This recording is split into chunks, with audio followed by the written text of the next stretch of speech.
નમસ્કાર વહાલા વિદ્યાર્થી મિત્રો, હું છું હિનલ જોગાણી. ઓશિયન જ્ઞાન લાઈવના ઓનલાઈન પ્લેટફોર્મ પર આપ સર્વ વિદ્યાર્થી મિત્રોનું હાર્દિક સ્વાગત કરું છું. વહાલા વિદ્યાર્થી મિત્રો, ટૂંક સમયમાં જ તમારી દ્વિતીય સત્રાંત પરીક્ષા નજીક આવી રહી છે. પરીક્ષાની તૈયારી તો તમે યોગ્ય રીતે કરો છો, પરંતુ તમારી મહેનતની અંદર સાથ પુરાવવા માટે અને તમારું દ્વિતીય સત્રાંત પરીક્ષાનું પરિણામ સુધારવા માટે આજે તમારી સમક્ષ હું દ્વિતીય સત્રાંત પરીક્ષા માટે વિકાસ મૂલ્યાંકન લક્ષ્ય અસાઇનમેન્ટ છે એમનું સોલ્યુશન લઈને આવી ચૂકી છું. ભલા વિદ્યાર્થી મિત્રો, અગાઉના લેક્ચરમાં આપણે આ વિકાસ પરીક્ષા લક્ષ્ય અસાઇનમેન્ટના પ્રશ્ન નંબર 1 અને 2 નું વિજ્ઞાન વિષયમાં સંપૂર્ણપણે સમજૂતી સાથેનું સોલ્યુશન જોઈ ચૂક્યા છીએ. જે સોલ્યુશન તમારે જોવાનું બાકી હોય તો એમની લિંક નીચે વિડીયોના ડિસ્ક્રિપ્શન બોક્સ પર આપેલી છે, ત્યાંથી તમે પ્રાપ્ત કરી શકો છો. અને આજના આ લેક્ચરમાં આપણે ધોરણ 8ના વિજ્ઞાન વિષયના પ્રશ્ન નંબર 3 અ અને બ નું સંપૂર્ણપણે સોલ્યુશન જોવાના છીએ. તો શરૂઆત કરીએ આપણે પ્રશ્ન નંબર 3 અ. શું કહે છે તો કે નીચેના પ્રયોગોનું આકૃતિ દોરીને વર્ણન કરો. એટલે કે પ્રયોગ લખવાનો છે, આકૃતિ પણ દોરવાની છે, સાથે સાથે એનું વર્ણન કરે એટલે પદ્ધતિ, હેતુ, સાધન સામગ્રી દરેક વસ્તુઓનું ધ્યાન રાખવાનું છે. જેવા પ્રયોગ કેટલા પૂછાય છે તો કે 3 પ્રયોગ પૂછાય છે, લખવાના છે ટોટલ કેટલા તો કે 2. એવા ટોટલ માર્ક્સ કેટલા થશે તો કે 10 ગુણનો પ્રશ્ન છે. આગળ જોઈએ, પ્રકરણ નંબર 8 થી શરૂઆત કરીએ. પહેલો પ્રયોગ શું આપેલો છે તો પ્રવાહી ભરેલા પાત્રના તળિયા પર પ્રવાહી દબાણ લગાવે છે. ધારો કે એક પાત્ર છે, એમની અંદર પ્રવાહી ભરાયેલું છે અને પ્રવાહી શું કરે તો કે પાત્રના તળિયા પર દબાણ લગાવે. આ દબાણ લાગે છે, દબાણનું મૂલ્ય શેના પર આધાર રાખે તો પાત્રમાં ભરેલા પ્રવાહીની ઊંચાઈ પર આધાર રાખે છે. તે દર્શાવે એટલે કે આપણે સાબિત કરવાનું છે. તો જે આપણને વસ્તુ આપેલી છે આપણો શું બની જાય હેતુ. તો હેતુ શું લખી શકાય તો પાત્રમાં ભરેલ પ્રવાહી દ્વારા પાત્રમાં લાગતું દબાણ પ્રવાહીની ઊંચાઈ પર આધાર રાખે છે. જે પ્રવાહી ભરેલું છે એમનું દબાણ કોના પર આધાર રાખશે તો કે પ્રવાહીની ઊંચાઈ. કેટલી ઊંચાઈ સુધી ભરેલું છે, થોડીક ઊંચાઈ હશે, થોડું પ્રવાહી હશે તો ઓછું દબાણ લાગે, વધારે પ્રવાહી હોય તો દબાણ કેવું લાગે તો કે વધારે. સાધન સામગ્રીમાં જરૂર શેની પડશે તો કે પારદર્શક કાચની નળી અને પ્લાસ્ટિકની પાઇપ. કોઈ પણ વસ્તુ લઈ શકાય. આ ઉપરાંત રબરનો ફુગ્ગો અને સાથે સાથે લેવાનું છે તો કે પાણી. પદ્ધતિ શું કરવાનું છે તો પારદર્શક કાચની એક નળી અથવા તો પ્લાસ્ટિકની પાઇપ લો. નળી લેવાની અથવા તો પાઇપ લેવાનું છે. પાઇપ અથવા નળીની લંબાઈ લગભગ 15 સેન્ટીમીટર અને એનો વ્યાસ લગભગ 5 થી 7.5 સેન્ટીમીટર હોવો જોઈએ. એટલે કે લંબાઈ લેવાની છે 15 સેન્ટીમીટર જેટલી અને વ્યાસ 5 થી 7.5 સેન્ટીમીટર જેટલો. એક સારી ગુણવત્તાવાળા પાતળા રબરનો ટુકડો પણ લ્યો. સાથે સાથે શું લેવાનું છે તો કે રબરનો ટુકડો. જો રબરનો ટુકડો નથી તો શું લેવાનું તો કે એના બદલે લઈ શકાય છે ફુગ્ગો. રબર નથી તો લઈ શકાય ફુગ્ગો. શું કરવાનું ત્યાર પછી તો પાઇપના એક છેડા પર રબરની સીટને ખેંચીને બાંધી દો. શું કરવાનું, એક છેડો ખુલ્લો હોય છે ત્યાં આપણે રબરની સીટને બાંધવાની છે. હવે પાઇપને ઉધ્વ સ્થિતિમાં રાખીને મધ્ય ભાગથી પકડો. ઉધ્વ સ્થિતિમાં એટલે કે રબર છે નીચેની તરફ આવે એવી રીતે રાખવાની અને મધ્યમાંથી એટલે વચ્ચેની તરફથી પકડવાની. આ છેડા પર આપણે રબર લગાવેલું છે, ફુગ્ગો લગાવેલો તો એ નીચેની તરફ એટલે ઉધ્વ સ્થિતિમાં રાખીને પકડવાની. આવી રીતે પકડવાની છે. હવે આકૃતિમાં દર્શાવ્યા મુજબ પાઇપમાં પાણી રેડો. આકૃતિમાં પણ જોઈ શકીએ છીએ નીચેની તરફ ફુગ્ગો છે એટલે ઉપરથી શું કરવાનું છે, પાણી ભરવાનું છે. રબરના પડનું અને પાણીના સ્તંભની ઊંચાઈનું અવલોકન કરો. પહેલા થોડું પાણી ભરવાનું અને રબરના પડની અંદર શું થાય છે જોવાનું. હવે પાઇપમાં થોડું વધારે પાણી રેડો. ફરી પાછું રબરના પડનું અને પાણીના સ્તંભની ઊંચાઈનું અવલોકન કરો. થોડુંક વધારે ભરેલું છે તો શું જોવા મળે જોવાનું. આ પ્રક્રિયાને થોડી વધારે વખત પુનરાવર્તન કરો. વારંવાર આ પ્રક્રિયાનું શું કરવાનું પુનરાવર્તન. થોડું પાણી ભરવાનું જોવાનું, થોડું વધારે પાણી ભરવાનું જોવાનું, ફરી પાછું ખાલી કરવાનું, ફરી પાછું થોડું ભરવાનું. પાણીનું પ્રમાણ વધારતા જવાનું અને નીચે રહેલા રબરના ફુગ્ગાનું અવલોકન કરવાનું છે. હવે રબરના પડના ઉપસેલા ભાગ અને પાઇપમાં પાણીની ઊંચાઈના સ્તંભ વચ્ચે કોઈ સંબંધ જોઈ શકાય છે. પાણી ભરો છો ત્યારે અને રબરનો ફુગ્ગો છે એમની વચ્ચે કઈ સંબંધ છે કે નહીં, તમને શું જોવા મળે છે એનું અવલોકન કરવાનું છે. શું દેખાય અવલોકન કરતા તો એક છેડે રબરની સીટ બાંધીને બંધ કરેલા પારદર્શક કાચની નળીમાં જ્યારે પાણી રેડવામાં આવે છે તો આકૃતિમાં હમણાં જે પ્રમાણે દર્શાવેલું હતું એ મુજબ રબરનું પડ બહારની બાજુ કેવું થાય તો કે ઉપસી જાય છે. નળીમાં જો વધારે પાણી રેડવામાં આવે તો નળીમાં પાણીના સ્તંભની ઊંચાઈ કેવી થાય તો કે વધે છે. વધારે પાણી રેડીએ એટલે પાણીનું સ્તંભ કેવો આવે? ઊંચો. તે સાથે સાથે રબરનું પડ શું થાય તો કે બહારની બાજુ વધારે પ્રમાણમાં ઉપસે. જેમ પાણી વધારે ભરાય એમ રબરનું પડ છે, ફુગ્ગો છે, શું થાય તો કે વધારે ઉપસે છે. આમ પાણીના સ્તંભની ઊંચાઈ નળીની અંદર જેમ જેમ વધતી જાય છે તેમ તેમ રબરનો પડદો બહારની બાજુ વધુ ને વધુ પ્રમાણમાં ઉપસે છે. જેટલું વધારે પાણી થાય એટલો રબરનો ફુગ્ગો શું થાય તો કે વધારે ને વધારે મોટો થતો જાય છે. આના પરથી આપણે નિર્ણય શું તારવી શકીએ? તો પાત્રમાં ભરેલું પ્રવાહી તેના તળિયે શું કરે છે તો કે દબાણ લગાવે છે. પણ આ દબાણનું મૂલ્ય કોના પર આધાર રાખે? તો પ્રવાહીના સ્તંભની ઊંચાઈના સમપ્રમાણમાં હોય. એટલે શું? જેમ જેમ પ્રવાહીના સ્તંભની ઊંચાઈ વધે તેમ દબાણ કેવું થાય તો કે વધે છે. એટલે બંને સમપ્રમાણમાં. ઊંચાઈ વધે તો દબાણ વધે. આગળ જોઈએ ત્યાર પછી એકદમ સહેલો પ્રયોગ છે. બીજો પ્રયોગ શું કહે છે? ફરી પાછું એ જ વસ્તુ. પાત્રમાં પ્રવાહી ભરેલું છે. પ્રવાહી શું કરે તો કે દબાણ લગાવે. આ દબાણનું મૂલ્ય પહેલા પ્રયોગમાં શું હતું તો કે પ્રવાહીની ઊંચાઈ પર. હવે શું આવશે? તો મૂલ્ય પ્રવાહીના સ્તંભની ઊંચાઈ પર આધાર રાખે છે તે દર્શાવવાનું છે. હવે સ્તંભની ઊંચાઈ જોવાની છે. ચાલો જોઈએ. તો પાત્રમાં ભરેલ પ્રવાહી દ્વારા લાગતું દબાણ પ્રવાહીના સ્તંભની ઊંચાઈ પર આધાર રાખે છે તે આપણે સાબિત કરવાનું. હેતુ થઈ ગયો. સાધન સામગ્રી શું જરૂર પડશે? તો પારદર્શક પ્લાસ્ટિકની બોટલ, બીજું પાણી, નળાકાર નળી, રબરની સીટ અને મીણ વગેરે વસ્તુઓની જરૂર પડે છે. પદ્ધતિમાં શું કરવાનું? એક પારદર્શક પ્લાસ્ટિકની એક બોટલ લેવાની છે જેની અંદર પાણી અથવા તો સોફ્ટ ડ્રિંકની વપરાયેલી કોઈ પણ બોટલ લઈ શકાય છે. કોઈ પણ બોટલ લેવાની કે જેની આરપાર આપણે યોગ્ય રીતે જોઈ શકીએ એવી બોટલ. આકૃતિમાં દર્શાવ્યા પ્રમાણે બોટલના તળિયા પાસે એક થોડા સેન્ટીમીટર લાંબી એક નળાકાર નળી લગાવો. ચલો આકૃતિમાં જોઈએ કેવી રીતે કરવાનું છે. તો આ બોટલ છે એમની પાસે અહીંયા શું કરવાનું છે? એક નળી લગાવવાની છે. હવે એવું કરવા માટે કાચની ટ્યુબના એક છેડાને થોડું ગરમ કરો અને પછી તરત જ બોટલના તળિયાની પાસે દાખલ કરો.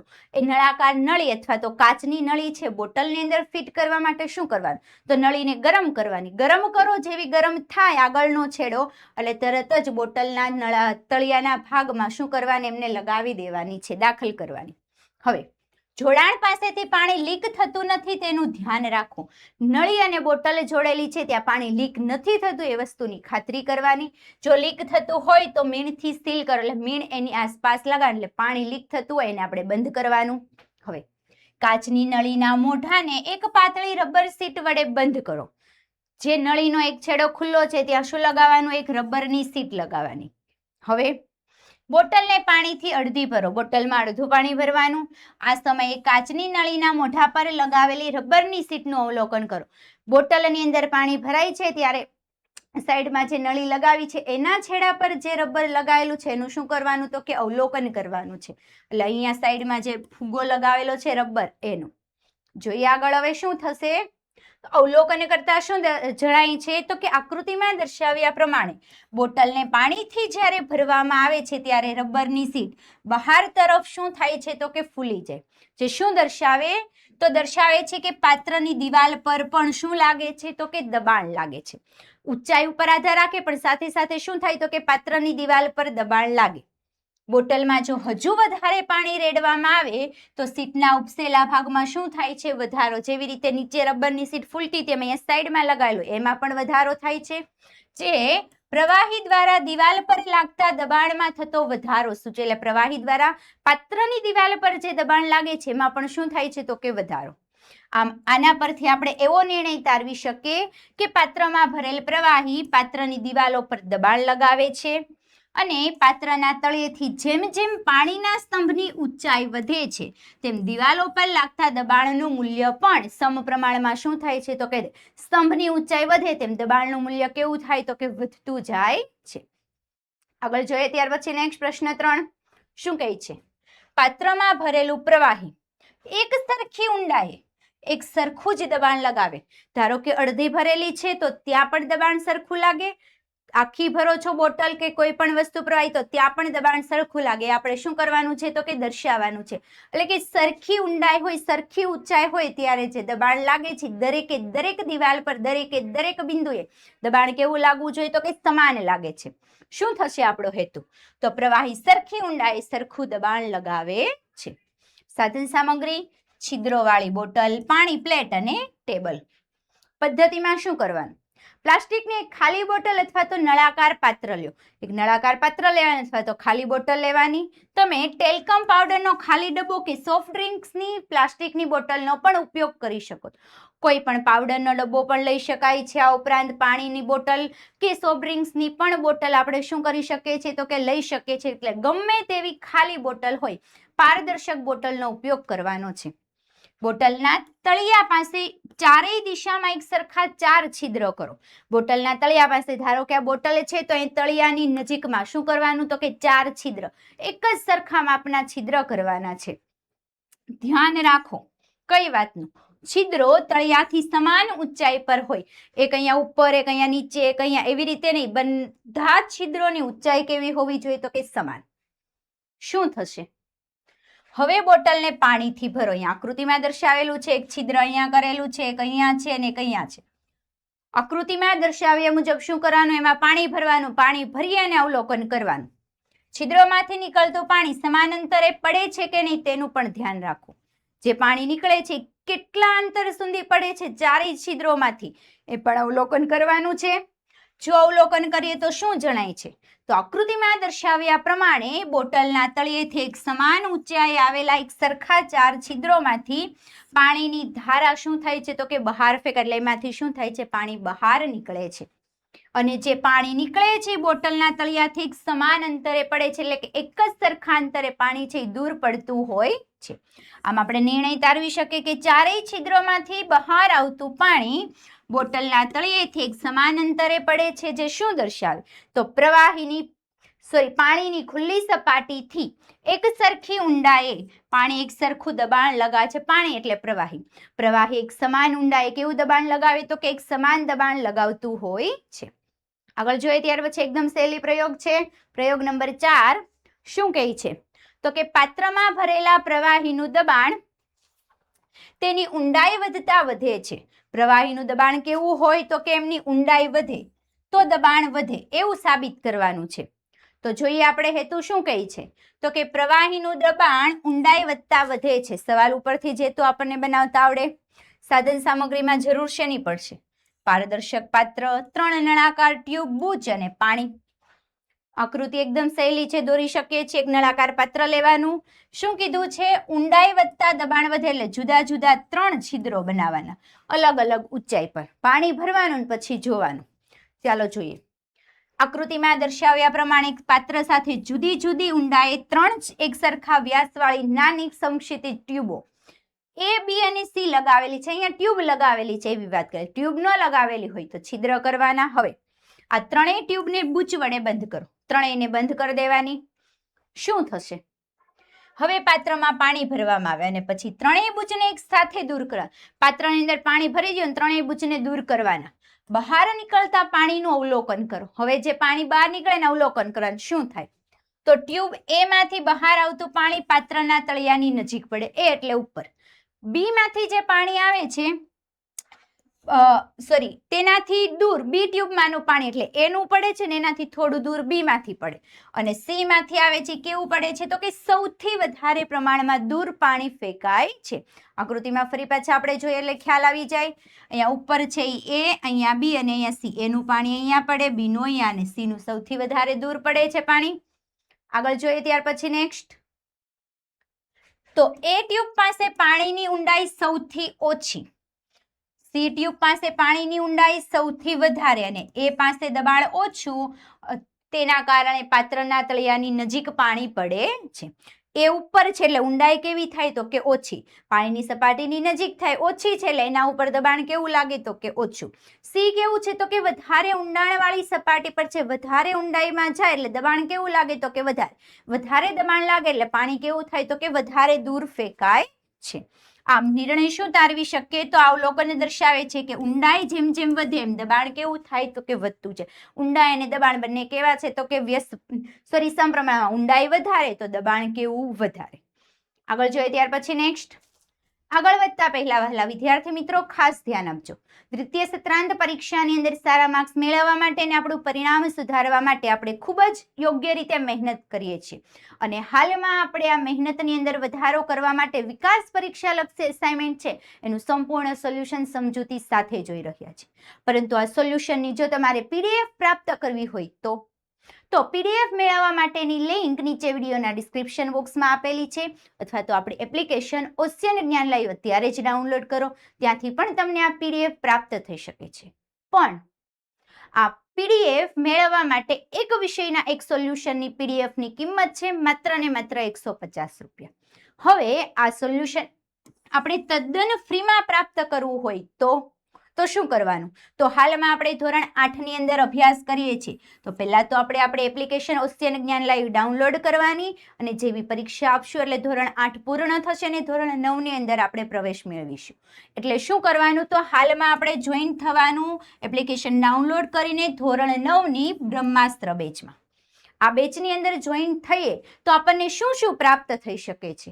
તો ધોરણ 9 ની અંદર પ્રવેશ મેળવતા પહેલા સૌથી મોટી વસ્તુ શું? તો કે ધોરણ 8 ની જે પરીક્ષા છે દ્વિતીય સત્રાંત પરીક્ષા પાસ કરવાની. પાસ કરવી એટલું જ નહીં પરંતુ પરીક્ષાની અંદર વધારે સારા માર્ક્સ મેળવવાના.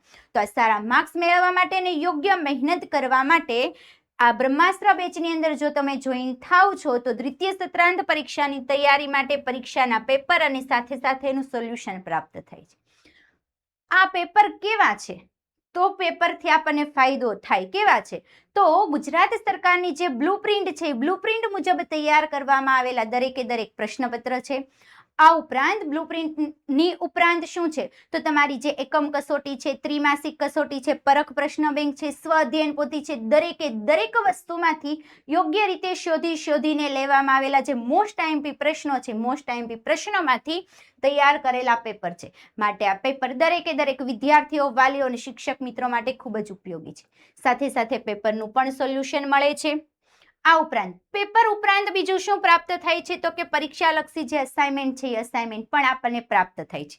આ બંને વસ્તુ ધોરણ 8 ની દ્વિતીય સત્રાંત પરીક્ષાની તૈયારી માટે બિલકુલ ફ્રીમાં પ્રાપ્ત થાય. આ ઉપરાંત ધોરણ 9 ની અંદર આપણને શું મળશે અથવા તો શું મળી શકે છે? તો ધોરણ 9 ની અંદર જે કંઈ પણ વિષયો આવે છે દરેકે દરેક વિષયોના દરેકે દરેક પ્રકરણોના આપણને રેકોર્ડેડ લેક્ચર મળી શકે છે. આ ઉપરાંત તમને જે કંઈ પણ મૂંઝવતા પ્રશ્નો છે મૂંઝવતા પ્રશ્નનું તાત્કાલિક સોલ્યુશન કરવા માટે અલગથી લાઈવ ક્લાસ રાખવામાં આવેલા હોય છે. યોગ્ય રીતે તૈયારી કરવા માટે યુનિટ ટેસ્ટ પણ રાખવામાં આવે છે. સાથે સાથે ધોરણ 9 ના જે કંઈ પણ વિષયો છે દરેકે દરેક વિષયના સ્વાધ્યાયનું પણ સોલ્યુશન પ્રાપ્ત થાય છે અને સંપૂર્ણ અભ્યાસક્રમ આપણને આ બ્રહ્માસ્ત્ર બેચની અંદર પ્રાપ્ત થઈ શકે છે. તો ઝડપથી બ્રહ્માસ્ત્ર બેચની અંદર જોડાઈ જાઓ જેમના કારણે જે કંઈ પણ લાભ મળવા પાત્ર છે એમનો તમે યોગ્ય રીતે ઉપયોગ કરી શકો. આ ઉપરાંત તમને હજુ પણ મનમાં કંઈ મૂંઝવતા પ્રશ્નો હોય તો પ્રશ્નનું સોલ્યુશન લાવવા માટે અહીં આપેલો કોન્ટેક્ટ નંબર 7046222254 પર ઝડપથી કોન્ટેક્ટ કરો જેમના કારણે તમારા મૂંઝવતા પ્રશ્નનું યોગ્ય રીતે સોલ્યુશન લાવી શકો. શરૂઆત કરીએ આપણે આગળ નેક્સ્ટ પ્રકરણ નંબર 9 થી 13. એટલે 9 થી 13 ની અંદર કયા કયા પ્રયોગ પૂછાઈ શકે છે તો એમાં પહેલું આપેલું છે કે બે સમક્ષિતિજ સપાટીઓની સંપર્ક સપાટી પર બે સપાટી છે એમની સંપર્ક સપાટી એટલે બે કોઈ પણ પદાર્થો એકબીજા સાથે સંપર્કમાં હોય તો એ સંપર્ક સપાટી પર ઘર્ષણ બળ લાગે છે. એ ઘર્ષણ બળ સપાટીઓની જાત પર આધાર રાખે છે દર્શાવવાનું છે. એટલે કે બંને સપાટી કેવી રીતે બનેલી છે, કયા પદાર્થની બનેલી છે એના પર આધાર રાખે છે સાબિત કરવાનું. તો હેતુ શું થશે તો સંપર્ક સપાટી પર લાગતું ઘર્ષણ બળ સપાટીની જાત પર આધાર રાખે છે. એકદમ સિમ્પલ. હેતુ શેમાંથી લખવાનું તો જે સવાલ આપેલો છે એમાંથી જ હેતુ લખવાનું. કઈ વસ્તુની જરૂર પડશે? ઈંટ, દોરી, સ્પ્રિંગ કાંટો, પોલિથીનનો ટુકડો અને શણનો ટુકડો. આકૃતિમાં શું કરવાનું તો કે એક ઈંટ દોરવાની એની સાથે દોરી બાંધવાની અને દોરીનો બીજો છેડો સ્પ્રિંગ કાંટા સાથે બાંધવાનું. બસ આટલી જ વસ્તુ આકૃતિમાં દર્શાવવાની છે. પદ્ધતિ જોઈએ. કોઈ ઈંટની ફરતે એક દોરી બાંધો. દોરી બાંધીને શું કરવાનું? સ્પ્રિંગ કાંટાની મદદથી ઈંટને ખેંચો. બીજો છેડો સ્પ્રિંગ કાંટા સાથે એને ખેંચવાની. આ માટે તમારે બળ લગાવવું પડશે. ઈંટને ખેંચવા માટે તો બળ લગાવવું જ પડે. તો જ્યારે ઈંટ ગતિ કરવાની શરૂઆત કરે, બળ લગાવે, ગતિ કરે, ત્યારે સ્પ્રિંગ કાંટા પરનું અવલોકન નોંધ. એટલે કે સ્પ્રિંગ કાંટા પર કેટલું બળ લાગેલું છે એ અવલોકન આપણે નોંધવાનું છે. શું કરવાનું ત્યાર પછી? હવે ઈંટની ફરતે વીંટાળવાનો છે પોલિથીનનો ટુકડો અને ફરી પાછી પ્રવૃત્તિનું પુનરાવર્તન કરે. એટલે પોલિથીન વીંટાળવાની, દોરી બાંધવાની, ફરી પાછું એને ખેંચવાનું. જ્યારે ઈંટ ગતિ કરવાની શરૂઆત કરે ત્યારે સ્પ્રિંગ કાંટાની અંદર શું જોવાનું છે? તો કે અવલોકન જોવાનું. અવલોકન જોઈએ છીએ તો બંને વખતે અવલોકનની અંદર શું જોવા મળે? તો કે તફાવત જોઈ શકાય છે. આ તફાવતનું કારણ શું? આ શેના કારણે જોવા મળે? બીજું, હવે ઈંટની ફરતે વીંટાળવાનો છે શણનો ટુકડો. પોલિથીનના બદલે શું વીંટાળવાનું? શણ. ફરી પાછું આ પ્રવૃત્તિનું પુનરાવર્તન કરવાનું. દોરી બાંધવાની, ખેંચવાની, સ્પ્રિંગ કાંટા પરનું અવલોકન જોવાનું. આ ત્રણ વખતે અલગ અલગ અવલોકન જોવા મળે છે, પણ આ અવલોકનનું સૌથી વધારે યોગ્ય કારણ શું? આ તફાવત શેના કારણે જોવા મળે? તો જો આપણે અવલોકન કરીએ છીએ ત્યારે શું જણાય છે પહેલા તો જોઈએ. તો ઈંટ જ્યારે ગતિની શરૂઆત કરે ત્યારે એનું અવલોકન ધારો કે આપણને x એકમ મળે છે. એટલે કે જ્યારે એમની ઉપર કશું જ વીંટાળેલું નથી, એમ જ દોરી બાંધેલી છે, તો માની લેવાનું કે આપણને x મળે છે. હવે જ્યારે પોલિથીનનો ટુકડો વીંટાળીને પુનરાવર્તન કરીએ છીએ ત્યારે આપણને મળે છે y. અને ત્યારે સ્પ્રિંગ કાંટાનું અવલોકન ધારો કે y મળે છે. અહીં સ્પ્રિંગ કાંટાના બંને અવલોકનો કેવા છે? તો કે અલગ અલગ છે, જેમાં x ગ્રેટર ધેન y. તેનું કારણ છે કે ઈંટ પોલિથીનના ટુકડા વડે વીંટાળાયેલી હોતી નથી, ત્યારે ઈંટ અને ટેબલની ઉપલી સપાટી પર ખરબચડાપણું વધારે હોય છે, તેથી ઘર્ષણ બળ વધુ લાગે છે. અહીં જે આપણે એમ જ ઈંટ લગાવેલી હતી, ઈંટની ફરતે દોરી બાંધેલી, ત્યારે ખેંચીએ છીએ તો ત્યારે આપણને બળ વધારે લગાવવાની જરૂર પડે અને સ્પ્રિંગ કાંટાનું અવલોકન વધારે આવે, જે શું દર્શાવે? તો કે ઈંટ અને ટેબલની સપાટી વચ્ચે જે ખરબચડાપણું હતું એ વધારે છે. પરિણામે એમની વચ્ચે ઘર્ષણ બળ પણ કેવું લાગે છે? તો કે વધારે લાગે છે. હવે જ્યારે ઈંટની ફરતે શણનો ટુકડો વીંટાળીએ તો અવલોકન મળે છે એ z છે. તો એ z કેવું હશે? તો z વધારે, ત્યાર પછી x અને ત્યાર પછી y. જે શું દર્શાવે છે? તો કે શણનો ટુકડો વીંટાળીએ છીએ ત્યારે સૌથી વધારે ઘર્ષણ બળ લાગે, કારણ કે એ ખરબચડો છે. ત્યાર પછી પોલિથીનનો ટુકડો જ્યારે વીંટાળીએ છીએ ત્યારે ઘર્ષણ બળ કેવું લાગે? તો કે સૌથી ઓછું ઘર્ષણ બળ લાગે, કારણ કે સપાટી લીસી બની જાય. આમ નિર્ણય શું તારવી શકાય? તો કે ભૌતિક સંપર્કમાં રહેલી બે સપાટીઓ વચ્ચેનું ખરબચડાપણું જેમ વધારે તેમ ઘર્ષણ બળ કેવું? વધારે. જો ખરબચડી સપાટી હશે તો ઘર્ષણ બળ વધારે, લીસી સપાટી તો ઘર્ષણ બળ કેવું? તો કે ઓછું. આગળ જોઈએ ત્યાર પછી નેક્સ્ટ પ્રશ્ન 2 શું કહે છે? તો કે ધ્વનિના પ્રસરણ માટે માધ્યમની જરૂર છે તે દર્શાવો.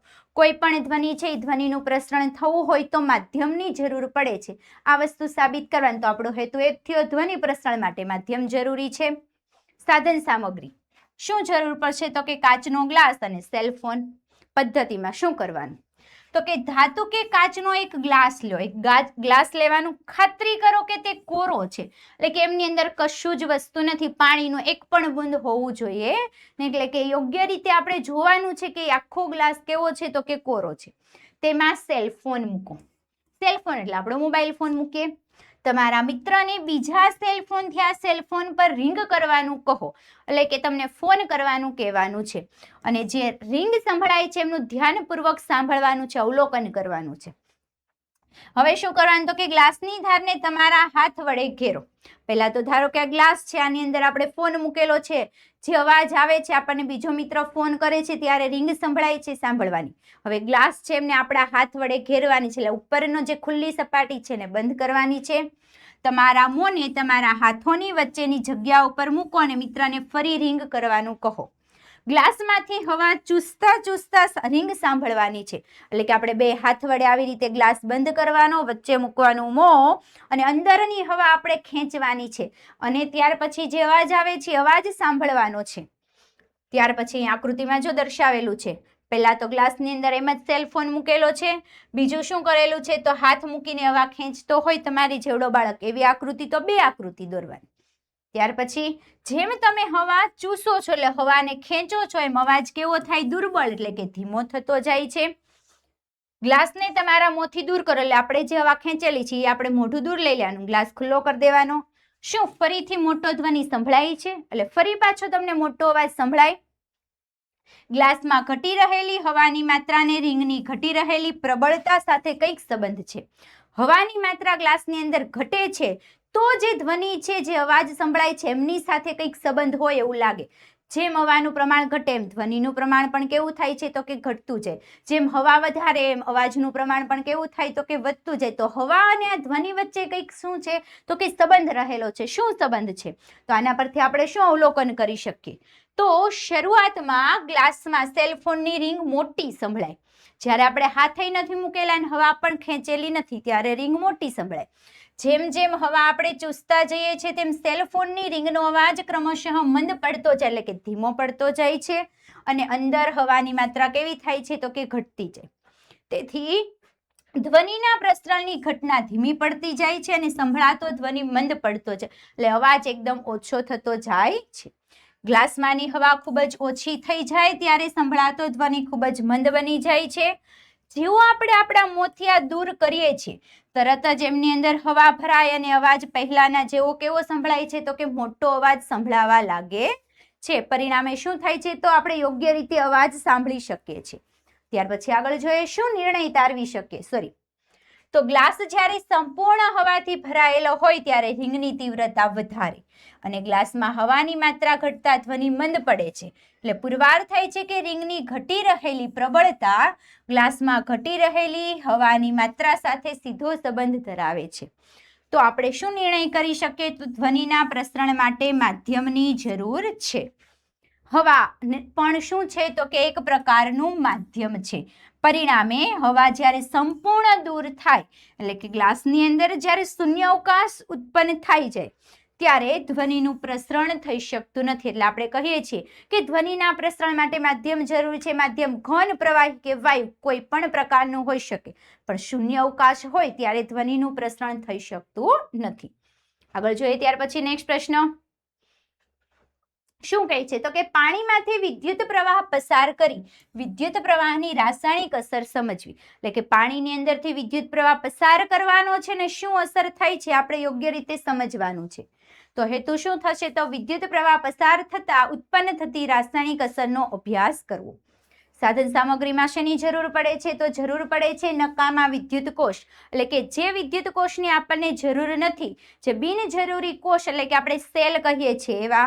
આ ઉપરાંત જો વિદ્યુત કોષ નથી મળતા તો જરૂર પડશે ખીલી. ત્યાર પછી કોપરનો તાર, કાચ પેપર, બેટરી, કાચ અથવા પ્લાસ્ટિકનો ગ્લાસ, પાણી, મીઠું અને લીંબુનો રસ વગેરે જેવી વસ્તુની જરૂર પડે છે. પદ્ધતિ શું કરી શકીએ તો બે નકામા સેલમાંથી સાવચેતીપૂર્વક એટલે યોગ્ય રીતે કાર્બનના સળિયા બહાર કાઢો. જે આપણે નકામા વધારાના સેલ લીધેલા છે તો એમને આપણે તોડીને એમની અંદરથી શું કરવાના છે તો કે કાર્બનના સળિયા બહાર કાઢવાના. જે બ્લેક કલરનો પદાર્થ કહીએ ને એ. તેમની ધાતુની કેપને કાચ પેપર વડે સાફ કરીને તેના પર કોપરનો તાર વીંટાળો અને બેટરી સાથે જોડો. હવે એની ઉપરની સપાટી આપણે યોગ્ય રીતે સાફ કરવાની કાચ પેપર ઘસીને. જેવું સાફ થઈ જાય એટલે એમની ફરતે શું કરવાનું છે તો કે કોપરનો તાર વીંટાળવાનો છે અને ત્યારબાદ બેટરી સાથે જોડાણ એટલે આખો વિદ્યુત પરિપથ તૈયાર કરવાનો છે. હવે જો કોપરના સળિયા આપણને નથી મળે આ જે વિદ્યુત સેલ છે એમના સળિયા નથી મળતા તો શું કરવાનું તો એના બદલે ખીલી વાપરવાની. ખીલીને યોગ્ય રીતે ઘસીને સાફ કરવાની અને એમની ઉપર કોપરનો તાર વીંટાળીને યોગ્ય પરિપથ તૈયાર કરવાનો. આ બે સળિયાઓ છે અથવા તો ખીલીઓ છે એમને કહેવાય ઇલેક્ટ્રોડ્સ એટલે કે વિદ્યુત ધ્રુવો. કાર્બનના સળિયાને સ્થાને લગભગ તમે લોખંડની ખીલી પણ લઈ શકો છો. હવે કોઈ કાચના અથવા તો પ્લાસ્ટિકના ગ્લાસમાં 1 કપ જેટલું પાણી રેડો. પાણીને હજુ વધારે વાહક બનાવવા એક નાની ચમચી જેટલું મીઠું અથવા તો લીંબુનો રસ ઉમેરો. ગ્લાસની અંદર અથવા તો કપની અંદર પાણી ભરવાનું. હજુ વધારે એમાંથી વિદ્યુત પ્રવાહ પસાર થાય વાહક બનાવવા માટે શું કરવાનું તો કે લીંબુનો રસ અથવા તો મીઠું નાખવાનું છે. આ દ્રાવણની અંદર ઇલેક્ટ્રોડ્સને ડુબાડ એટલે આપણે જે રચના તૈયાર કરેલી છે રચના અંદર મૂકવાની. આકૃતિમાં પણ જોઈ શકીએ છીએ આપણે. ધ્યાન રાખો કે કાર્બનના સળિયાની ધાતુની કે પાણીની બહાર રહે. એટલે કે આ ઉપરની સપાટી છે એ ક્યાં રહેવી જોઈએ તો કે પાણીની બહાર, પાણીની અંદર ડૂબવી જોઈએ નહીં. જોઈએ ત્યાર પછી 3 થી 4 મિનિટ રાહ જુઓ. ઇલેક્ટ્રોડ્સનું ધ્યાનપૂર્વક અવલોકન કરો. આપણે જે સળિયા ડુબાડેલા છે એમનું અવલોકન કરવાનું છે. આ ઇલેક્ટ્રોડ્સની આસપાસ કોઈ વાયુના પરપોટા જોઈ શકો છો, એટલે કે એમની આસપાસ તમને કોઈ પરપોટા દેખાય છે. શું આપણે દ્રાવણમાં થતા ફેરફારને રાસાયણિક ફેરફાર કહી શકીએ? એ જે પરપોટા દેખાય છે એમની અંદર જે ફેરફાર થાય છે એમને રાસાયણિક ફેરફાર કહેવાય. અહીં ઇલેક્ટ્રોડ્સ એટલે શું? તો કે વિજાગ્ર. વિજાગ્રનો મતલબ શું થાય? તો કે ધન અને ઋણ એમ બંને પ્રકારના હોય છે. ઇલેક્ટ્રોડ્સ એક ધન હોય ને એક ઋણ હોય, એટલે કે બે અલગ અલગ હોય છે. જેમાં ધન ઇલેક્ટ્રોડ્સ હોય એને કહેવાય એનોડ અને ઋણ હોય એમને કહેવાય કેથોડ. અવલોકન શું કરી શકીએ? આપણને પહેલો જ સવાલ પૂછેલો હતો, વાયુના પરપોટા દેખાય? તો કે હા. બંને ઇલેક્ટ્રોડ્સ પાસે શું દેખાય છે? તો કે વાયુના પરપોટા જોવા મળે. તો આને રાસાયણિક ફેરફાર કહેવાય? તો કે હા. મીઠાના દ્રાવણમાં થતો ફેરફાર એને શું કહેવાય? તો કે રાસાયણિક ફેરફાર. દ્રાવણની અંદર કઈ ફેરફાર થતો હશે એટલે રાસાયણિક ફેરફાર છે. બીજું, રાસાયણિક ફેરફાર એટલે શું? તો જે ફેરફારમાં રાસાયણિક ક્રિયા પ્રક્રિયા થાય તેને શું કહેવાય? તો કે રાસાયણિક ફેરફાર. શું ક્રિયા થાય છે? તો નિર્ણયમાં જોઈએ તો કે નળનું પાણી અથવા તો મંદ મીઠાનું દ્રાવણ, એટલે થોડું મીઠું નાખીને બનાવેલું દ્રાવણ, એમની અંદરથી વિદ્યુત પ્રવાહ પસાર કરવામાં આવે છે. તો એક ઇલેક્ટ્રોડ છે એમની પાસે હાઇડ્રોજન વાયુ દેખાય છે અને બીજા પાસે શું જોવા મળે? તો કે ઓક્સિજન વાયુ ઉત્પન્ન થતો આપણને દેખાય છે. આ બંને વાયુના શું દેખાય છે? તો કે પરપોટા નીકળતા દેખાય છે. એટલે આ ફેરફારને કેવો ફેરફાર કહેવાય? તો કે રાસાયણિક ફેરફાર. આગળ જોઈએ ત્યાર પછી નેક્સ્ટ પ્રયોગ, ઢોળ ચડાવવાની પ્રક્રિયા એટલે કે ઇલેક્ટ્રોપ્લેટિંગનું નિદર્શન કરવું. એટલે કે ઢોળ ચડાવવાની પ્રક્રિયા આપણે અવલોકન કરવાનું છે. તો હેતુ તો એ થઈ ગયો ઇલેક્ટ્રોપ્લેટિંગની પ્રક્રિયાનું નિદર્શન કરવું. સાધન સામગ્રીમાં જરૂર પડશે કાચનું પાત્ર, કોપર સલ્ફેટ, પાણી, મંદ સલ્ફ્યુરિક એસિડ અને તાંબાની પ્લેટ. આકૃતિમાં આપણે જોઈ શકીએ છીએ શું કરવાનું? તો કે એક કાચનું પાત્ર લીધેલું છે, એમની અંદર કોપર સલ્ફેટનું દ્રાવણ ભરેલું છે, એક તાંબાની શુદ્ધ પ્લેટ અને એક અશુદ્ધ પ્લેટ મૂકેલી છે, જેમાંથી એક એનોડ છે ને એક કેથોડ છે ને એમને વિદ્યુત પરિપથની અંદર બેટરી સાથે જોડેલું છે અને પ્રવાહ પસાર કરી અને શું થાય છે આપણે જોવાનું છે. તો શરૂઆત કરીએ આપણે પહેલા પદ્ધતિથી. શું દેખાય છે? તો આપણને કોપર સલ્ફેટ અને તાંબાની લગભગ 10 સેન્ટીમીટર ગુણ્યા 4 સેન્ટીમીટર સાઇઝની બે પ્લેટોની જરૂર પડશે. બે પ્લેટ કેટલી? તો કે 10 સેન્ટીમીટર ગુણ્યા 4 એટલે 10 સેન્ટીમીટર લંબાઈ ને પહોળાઈ 4 સેન્ટીમીટર. એક સ્વચ્છ અને સૂકા બીકરમાં 250 મિલી નિસ્યંદિત પાણી લો. પાણી લેવાનું છે. 2 ટેબલ સ્પૂન એટલે કે 2 ચમચી જેટલું કોપર સલ્ફેટ ઓગાળો. પાણીની અંદર ઓગાળવાનું છે કોપર સલ્ફેટ. હજુ એને વધારે વાહક બનાવવા માટે, દ્રાવણને વાહક બનાવવા માટે શું કરવાનું? તો કે કોપર સલ્ફેટના દ્રાવણમાં ઉમેરવાના છે મંદ સલ્ફ્યુરિક એસિડ. એસિડ પણ વિદ્યુતનું વાહક છે એટલે ઉમેરવાનું શું? તો કે એસિડ. કયો? તો કે સલ્ફ્યુરિક. પણ કેવો? તો કે મંદ. એટલે આપણા દ્રાવણની અંદર શું બની ગયું? તો કે નિસ્યંદિત પાણી સાથે સાથે કોપર સલ્ફેટ અને મંદ સલ્ફ્યુરિક એસિડ. શું કરવાનું? તાંબાની પ્લેટ લીધેલી હતી અને કાચ પેપરથી ઘસીને સાફ કરવાની. ત્યારબાદ પાણી વડે ધોઈ દેવાની અને એને સૂકવવાની છે. હવે તાંબાની પ્લેટને એક બેટરીના ટર્મિનલ સાથે જોડો અને એને કોપર સલ્ફેટના દ્રાવણમાં ડુબાડો. વિદ્યુત પરિપથમાં લગભગ 15 મિનિટ સુધી વિદ્યુત પ્રવાહ પસાર થવા દો. બંને પ્લેટને શું કરવાનું? તો જુદા જુદા બેટરીના ટર્મિનલ સાથે જોડવાની. ટર્મિનલ એટલે ધ્રુવો સાથે જોડવાની. વિદ્યુત પ્રવાહ પસાર કરવાનો પણ કેટલા સમય? તો કે 15 મિનિટ સુધી પસાર કરવાનો છે. અને ત્યાર પછી આપણે શું જોવાનું છે? તો હવે પ્લેટોને દ્રાવણમાંથી દૂર કરો અને ધ્યાનથી જુઓ. બે પ્લેટને દ્રાવણમાંથી લઈ લેવાની, વિદ્યુત પ્રવાહ બંધ કરીને અવલોકન કરવાનું. શું બંનેમાંથી કોઈ એકમાં તમને કોઈ ફેરફાર જોવા મળે? તો બે પ્લેટમાંથી એક પ્લેટની અંદર થોડો ફેરફાર જોવા મળશે. શું જણાય છે જોવાનું? શું તમને એક પ્લેટ પર કોઈ આવરણ ચડેલું દેખાય છે? એટલે એક પ્લેટ જાડી દેખાશે અને એક પાતળી દેખાશે. આ આવરણનો રંગ કેવો છે? બેટરીના એ છેડાને નોંધો કે જેની સાથે તે પ્લેટ જોડેલી હતી. જેમના પર આવરણ ચડેલું છે એ બેટરીના કયા છેડા સાથે જોડાયેલી હતી એ જોવાનું છે. ઇલેક્ટ્રોપ્લેટિંગની પ્રવૃત્તિ કર્યા પછી પહેલીએ શું કર્યું? તો કે ઇલેક્ટ્રોડ્સની અદલાબદલી કરી. એનોડ સાથે જોડેલી હતી અને કેથોડમાં, કેથોડને એનોડમાં અદલાબદલી કરી. ફરી પાછું પુનરાવર્તન કર્યું. તમારા મતે પહેલી આ વખતે શું અવલોકન કરશે? એટલે આ વખતે શું થશે? બુજોને તાંબાની માત્ર એક જ પ્લેટ મળેલી છે. બુજોએ આ પ્રવૃત્તિ કરે પણ એને કેટલી પ્લેટ મળી? તો કે એક. શું કર્યું એણે? તો કે તાંબાની પ્લેટના સ્થાને કાર્બનના સળિયાને જોડ્યો અને આ પ્રવૃત્તિ કરી. તો બુજોને શું અવલોકન મળશે? તો એ જોવાનું છે. તો ચાલો આપણે અવલોકન જોઈએ. શું દેખાય? તો કે હા, પ્લેટમાં ફેરફાર જોવા મળે. આપણે જોઈએ છે પ્લેટની અંદર ફેરફાર. તો કે હા. શું દેખાય? હા, જે પ્લેટમાં ફેરફાર થયેલો જણાય છે તે થોડીક જાડી છે. પ્લેટમાં ફેરફાર છે. શું દેખાય? તો કે એક પ્લેટ જાડી ને એક પાતળી. જાડી એટલે એના ઉપર શું ચડેલું છે? તો કે આવરણ. આ આવરણનો રંગ કેવો? તો કે ઝાંખો લાલાશ પડતો ભૂરો રંગ. જે પ્લેટ પર આવરણ ચડેલું છે એ ક્યાં જોડેલી હતી? તો બેટરીના ઋણ છેડા સાથે, એટલે ઋણ ધ્રુવ સાથે જોડાયેલી હતી. હવે જો પહેલી અદલા બદલી કરી અને પુનરાવર્તન કરે તો પણ જે ઋણ ધ્રુવ સાથે જોડાયેલી પ્લેટ હતી એમના પર જ શું થાય છે? તો કે આવરણ ચડેલું દેખાય છે. હવે કોપર સલ્ફેટના દ્રાવણ ધ્રુવ સાથે જોડે તો પણ જે પ્લેટ ધન ધ્રુવ સાથે જોડાયેલી હતી કેવી જોવા મળે? તો કે પાતળી દેખાય છે. કોપર સલ્ફેટના દ્રાવણની સાંદ્રતા તો એમ જ જળવાઈ રહે છે, પહેલા જેટલી હતી એટલું જ જળવાઈ રહે. બુજો જો આ વસ્તુ કરે તો બુજોએ તો કાર્બનનો સળિયો ક્યાં જોડેલો હતો? તો કે ઋણ ધ્રુવ પર. તો બુજોને પણ કાર્બનના સળિયા પર તાંબાનું આવરણ ચડેલું જોવા મળે છે. આમ નિર્ણય શું તારવી શકીએ? તો ઇલેક્ટ્રોપ્લેટિંગની પ્રક્રિયાની મદદથી શું થાય? તો કે એક ધાતુ પરથી બીજી ધાતુનું આવરણ આપણે યોગ્ય રીતે ચડાવી શકીએ છીએ. પરિણામે જે કંઈ પણ વધારે મોંઘી ધાતુ છે એ ધાતુના બદલે શું કરવામાં આવે? તો કોઈ પણ સસ્તી ધાતુમાંથી વસ્તુ બનાવવામાં આવે છે. એ વસ્તુની ઉપર શું કરવામાં આવે? તો જે મોંઘી ધાતુ છે એ મોંઘી ધાતુનું આવરણ ચડાવવામાં આવે છે. પરિણામે આપણે યોગ્ય રીતે શું કરી શકીએ છીએ? તો બચત કરી શકીએ છીએ અને વસ્તુને યોગ્ય રીતે સાચવી પણ શકાય છે. આમ આ પ્રક્રિયાની મદદથી એક ધાતુ ઉપર બીજી ધાતુનું આવરણ ચડાવી શકાય છે. આગળ જોઈએ ત્યાર પછી નેક્સ્ટ શું કહે છે?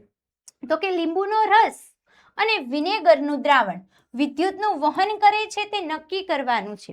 લીંબુનો રસ અને વિનેગર બંને અથવા તો બંનેમાંથી કોઈ એક વિદ્યુતના વાહક છે કે અવાહક છે આપણે અવલોકન કરવાનું છે, નક્કી કરવાનું. તો હેતુ શું થશે? તો કે આપેલું દ્રાવણ વિદ્યુતનું વાહક છે કે નથી તેની ચકાસણી કરવાની. શું થશે? સાધન સામગ્રી તો કે બીકર, લીંબુનો રસ, વિનેગર, ટેસ્ટર અને પાણી વગેરે વસ્તુની જરૂર પડે છે. પદ્ધતિ: એક બીકર લ્યો, તેને કેવું કરો? સાફ. શું લેવાનું? પાણી ભરો. 1 ટેબલસ્પૂન જેટલો એની અંદર લીંબુનો રસ રેડો. એટલે શું થઈ ગયું? તો કે લીંબુનો રસનું દ્રાવણ. આકૃતિમાં દર્શાવ્યા પ્રમાણે ટેસ્ટરને બીકરની નજીક લાવીને છેડાઓને લીંબુના રસમાં ડુબાડો. એટલે કે આપણે એક ટેસ્ટર તૈયાર કરેલું છે, ટેસ્ટરના છેડાને આ દ્રાવણમાં ડુબાડવાના છે. ધ્યાન રાખો, શું બંને છેડાઓ પરસ્પર 1 સેન્ટીમીટરથી વધારે અંતરે ન હોય. બંને છેડાને કેટલા નજીક રાખવાના? તો કે 1 સેન્ટીમીટર જેટલા. 1 સેન્ટીમીટરથી વધારે દૂર પણ નહીં, એનાથી વધારે નજીક પણ રાખવાના નથી. અને એકબીજાને સ્પર્શ પણ ન કરે એ વસ્તુનું પણ ધ્યાન રાખવાનું. 1 સેન્ટીમીટર આટલા નજીક રાખવાના છે. આનાથી વધારે દૂર પણ નહીં, એનાથી વધારે નજીક પણ રાખવાના નથી. ત્યાર પછી શું દેખાય? તો કે ટેસ્ટરનો બલ્બ પ્રકાશિત થાય છે કે નહીં. હવે લીંબુના રસને બદલે શું લેવાનું? તો કે વિનેગર. જોવાનું શું લીંબુનો રસ અને વિનેગર બંને વિદ્યુતનું વહન કરે છે. જો બલ્બ પ્રકાશિત થાય તો વિદ્યુતનું વહન કરે છે. બલ્બ પ્રકાશિત થતો નથી તો વિદ્યુતનું વહન કરતા નથી. તો લીંબુના રસ અને વિનેગરમાંથી સુવાહક કે મંદવાહકમાંથી કયા વર્ગમાં વર્ગીકૃત કરશો? આકૃતિમાં આપણે જોઈ શકીએ છીએ. આ શું છે? તો કે એક બીકર છે. બીકરની અંદર આપણે લીધેલું હતું પાણી. પાણીની અંદર પહેલા શું નાખ્યું? તો કે લીંબુનો રસ. આ બંને શું છે? તો કે વિદ્યુત ધ્રુવો. ટેસ્ટરના 2 છેડા, એક છે એનોડ અને એક છે કેથોડ. બેટરી અને બલ્બ સાથે પરિપથમાં જોડેલા છે અને અવલોકન કરવાનું છે. અવલોકન કરતા શું જણાય છે? ટેસ્ટરનો બલ્બ પ્રકાશિત થાય છે. તો કે હા. લીંબુનો રસ અને વિનેગર બંનેમાંથી વિદ્યુતનું વહન થાય છે. કારણ કે બંને કેવા પદાર્થો છે? તો કે સુવાહક પદાર્થો છે. માટે બલ્બ પ્રકાશિત થાય છે એટલે વિદ્યુતના સુવાહક થયા. આમ લીંબુનો રસ અને વિનેગર સુવાહક છે એવું આપણે નિર્ણય તારવી શકીએ છીએ. આગળ જોઈએ ત્યાર પછી નેક્સ્ટ સમાન વીજભારિત પદાર્થો એકબીજાને અપાકર્ષે છે અને અસમાન પદાર્થો એકબીજાને આકર્ષે છે તેમ સાબિત કરે. સરખો વીજભાર હોય તો અપાકર્ષણ થાય, અસમાન વીજભાર હોય તો શું થાય? આકર્ષણ. તો શું થયો? વીજભારો વચ્ચે થતા આકર્ષણ અપાકર્ષણનો અભ્યાસ કરવાનો હેતુ બની ગયો. સાધન સામગ્રી: 2 ફુગ્ગા, 2 રિફિલ, પોલિથીનનો ટુકડો, ઊનનું કાપડ, કાચનો પ્યાલો અને દોરી. આટલી વસ્તુની જરૂર પડશે પરીક્ષા માટે મોસ્ટ આઈએમપી પ્રયોગ. પહેલા શું કરવાનું? શરૂઆતમાં 2 ફુગ્ગા લો. પહેલી આકૃતિ આવી દોરવાની. શું દોરવાનું? તો કે 2 ફુગ્ગાને નજીક નજીક દોરી વડે લટકાવવાના. બીજી આકૃતિમાં શું કરવાનું? ઊન સાથે ઘસેલા ફુગ્ગા છે એટલે થોડા દૂર જાય છે. પદ્ધતિમાં શું છે? ફુગ્ગા લેવાના છે, દોરી બાંધી એકબીજાને અડકે નહીં તેમ લટકાવવાના છે. બંને ફુગ્ગાને ઊનના કાપડ સાથે ઘસીને મૂળ સ્થિતિમાં મૂકી દો, છોડી દેવાના. શું થાય? અવલોકન કરવાનું. આકૃતિ પરથી આપણને ડાયરેક્ટ ખબર પડી જાય બંને દૂર જાય. બીજું શું કરવાનું? હવે વપરાયેલી રિફિલ લેવાની, પોલિથીન સાથે ઘસવાની. એક રિફિલને કાચના પ્યાલામાં મૂકેલી છે ઘસીને. કાળજીપૂર્વક કાચના પ્યાલાને સ્ટેન્ડ તરીકે વાપરતા હોય તેમ તેમાં મૂકો. એટલે એકને મૂકવાની, બીજી રિફિલ લઈને એમને પણ પોલિથીન સાથે ઘસવાની અને જે ઘસેલી વીજભારિત રિફિલ છે એમની નજીક લાવવાનું અને તમારા હાથને અડકે નહીં તે ધ્યાન રાખવાનું. શું થાય? અવલોકન કરવાનું છે. ફરી પાછું જોઈએ. નેક્સ્ટ ત્રીજું શું કરવાનું? શું પાત્રમાં રહેલી રિફિલ પર કોઈ અસર થઈ? બંને એકબીજાને આકર્ષે છે કે અપાકર્ષે? અવલોકન કરો. ત્રીજી પદ્ધતિ, એક રિફિલને ઘસીને આગળ જણાવ્યા મુજબ કાચના પ્યાલામાં મૂકો. એટલે એકને પ્યાલામાં મૂકેલી. બીજું, રિફિલની નજીક એક ફૂલેલો વીજભારિત ફુગ્ગો એટલે ઊનના કાપડ સાથે ઘસેલો જે આ ફુગ્ગો છે ને ફુગ્ગો નજીક લાવવાનો અને આપણે નિરીક્ષણ કરવાનું છે. શું થાય છે જોવાનું છે. તો અવલોકન કરતા શું જણાય? તો પહેલા તો વીજભારિત ફુગ્ગાથી બીજો વીજભારિત ફુગ્ગો ક્યાં જાય? તો કે દૂર. રિફિલથી પણ બીજી રિફિલ ક્યાં જાય? તો કે દૂર. પણ ફુગ્ગો અને રિફિલ જ્યારે નજીક લાવીએ તો શું થાય? તો બંને એકબીજાની નજીક આવે. બંને ફુગ્ગા હોય તો પણ દૂર જાય, બંને રિફિલ હોય તો પણ દૂર જાય, પણ રિફિલ અને ફુગ્ગો આવે તો બંને કેવા આવે? નજીક. આમ આપણે શું નિર્ણય તારવી શકીએ? તો 2 સમાન વીજભારિત પદાર્થો એકબીજાને અપાકર્ષે છે, પરંતુ 2 અસમાન વીજભારિત પદાર્થો એકબીજાને શું કરે? તો કે આકર્ષે છે. શું? સમાન હોય તો અપાકર્ષે, અસમાન હોય તો આકર્ષે છે. આગળ જોઈએ ત્યાર પછી નેક્સ્ટ શું કહે છે? તો કે પ્રકાશના પરાવર્તનની ઘટના સમજવી. કોની? તો કે પ્રકાશનું પરાવર્તન. શું સમજવાનું છે? તો એનો પહેલો નિયમ પરાવર્તનનો નિયમ. આપાત કોણ અને પરાવર્તન કોણ સરખા હોય છે તે સાબિત કરવાનું છે. શું થાય હેતુ? તો આપાત કોણ અને પરાવર્તન કોણ સમાન છે એમ સાબિત કરવું. સાધન સામગ્રી શું જરૂર પડશે? ટેબલ, સફેદ કાગળ, કાસ્કો, ટોર્ચ, કાળો કાગળ, સમતલ અરીસો, આ બધા વસ્તુની જરૂર પડે છે. આકૃતિ દોરવાની. એક દોરવાનો શું? તો કે અરીસો દોરવાનો. એમના ઉપર થતું એક આપાત કિરણ, સપાટીને દોરેલો લંબ અને ત્યાંથી બીજું નીકળતું પરાવર્તિત કિરણ. આપાત કિરણ અને દોરેલા લંબ સાથેનો ખૂણો એટલે આપાત કોણ, પરાવર્તિત કિરણ અને લંબ સાથે દોરેલો ખૂણો એટલે પરાવર્તન કોણ. જોઈએ આગળ. હવે પદ્ધતિમાં શું કરશું? તો ટેબલ પર એક સફેદ કાગળ પાથરો. ચાલો એક કાગળ પાથરી દેવાનો. હવે એક કાસ્કો લેવાનો, મધ્ય ભાગ સિવાયના બધા જ દાંતા કાળા કાગળ વડે બંધ કરો. એટલે કે વચ્ચેનો એક દાંતો ખુલ્લો રાખવાનો, બાકી કાસ્કાના બધા જ જે દાંતા છે શું કરવાનું? તો કાળા પેપરથી ઢાંકી દેવાના. કાગળ પર લંબ રૂપે રહે તેમ કાસ્કાને પકડો અને બીજી બાજુથી ટોર્ચ વડે દાંતામાંથી પ્રકાશ ફેંકો. ધારો કે આ કાસ્કો છે, વચ્ચેનો દાંતો છે એ ખુલ્લો છે, બાકી બધા દાંતા કેવા છે? તો કે બંધ. અહીંયા નીચે છે શું? ટેબલ. તો ટેબલની સપાટી પર કાસ્કાને આવી રીતે લંબ રૂપે રહ્યો મૂકો. એક બાજુથી શું કરવાનું? તો કે આ ટોર્ચ છે મારા હાથમાં અત્યારે જે પેન છે એ ટોર્ચમાંથી હું શું કરું છું? તો કે પ્રકાશ પસાર કરું છું. કાસ્કાની બીજી તરફ પ્રકાશનું કિરણ જોઈ શકાય. જેવું પસાર કરું, એક દાંતો ખુલ્લો છે ત્યાંથી શું થશે? કિરણ બીજી બાજુ પરાવર્તન થાય છે, બીજી બાજુ તરફ દેખાય છે. હવે જે કિરણ પસાર થાય છે ત્યાં વચ્ચે શું ગોઠવવાનું? તો કે સમતલ અરીસો. કાસ્કો, ટોર્ચ અને અહીંયા શું ગોઠવવાનું? તો કે સમતલ અરીસો. ત્યારે મારો હાથ છે ત્યાં. કિરણ અરીસા પર અથડાયા પછી અન્ય દિશામાં પરાવર્તિત. જેવું અરીસા પર કિરણ અથડાય એટલે શું થાય? બીજી દિશામાં પરાવર્તિત થતું હોય આપણે જોઈ શકીએ છીએ. તો કાગળ પર અરીસાનું સ્થાન એટલે જે જગ્યાએ અરીસો છે તે, આપાત કિરણ જે કિરણ અરીસા પર અથડાય છે તે, ત્યાંથી પરાવર્તિત કિરણના સ્થાન દર્શાવતી રેખાઓ દોરો. બીજી દિશામાં કિરણ જાય છે એ પરાવર્તિત કિરણનું શું દોરવાનું? તો કે પેન્સિલની મદદથી આકૃતિ દોરવાની છે, એવું સ્થાન દર્શાવવાના છે. હવે આપાત કિરણ જે દોરેલું છે અને પરાવર્તિત કિરણ જોવા મળે છે. આપણને એમાં આપાત કિરણ ને પરાવર્તિત કિરણ દેખાશે. તે બિંદુએ વચ્ચે દોરવાની છે લંબ રેખા. ધારો કે આપાત કિરણ છે ને આ પરાવર્તિત કિરણ, તો વચ્ચે શું દોરવાનું? તો કે લંબ રેખા. અને આપાત કોણ અને પરાવર્તન કોણ માપવાના, એટલે કે અહીંયાનો આપાત કોણ માપવાનો અને આ પરાવર્તન કોણ માપવાનો. આ રીતે ટોર્ચ અને કાંસકાના આ પ્રવૃત્તિઓમાં ટોર્ચ અને કાંસકો છે એમનું સ્થાન બદલવાનું, જુદી જુદી જગ્યા પર ફેરવવાનું અને 2-3 વખત પ્રવૃત્તિનું પુનરાવર્તન કરવાનું છે અને અવલોકન કરવાનું છે. શું જણાય છે આપણે જોવાનું છે. તો અવલોકન કરતા એવું દેખાય છે. પ્રથમ વખત પહેલા બંને આપાત કોણ ને પરાવર્તન કોણ સમાન 30 મળે, બીજી વખત 45 મળે, એક વખત 50 મળે અને ફરી પાછું ચોથી વખત 75 મળે. અલગ અલગ મળે છે. તો આમ નિર્ણય શું તારવી શકે કે જો પ્રયોગની ચોકસાઈપૂર્વક કરવામાં આવે એટલે યોગ્ય રીતે કરો તો આપાત કોણ અને પરાવર્તન કોણ આપણને હંમેશા કેવા મળે છે તો કે સમાન મળે છે. કારણ કે આપાત કોણ અને પરાવર્તન કોણ કોઈ પણ પરિસ્થિતિ હોય તો બંને કેવા હોય તો કે સમાન હોય છે. આગળ જોઈએ ત્યાર પછી આગળ વધતા પહેલા વહાલા વિદ્યાર્થી મિત્રો ખાસ ધ્યાન આપજો. અત્યારે હમણાં ટૂંક સમયની અંદર જ તમારી ધોરણ 8ની દ્વિતીય સત્રાંત પરીક્ષા નજીક આવી રહી છે.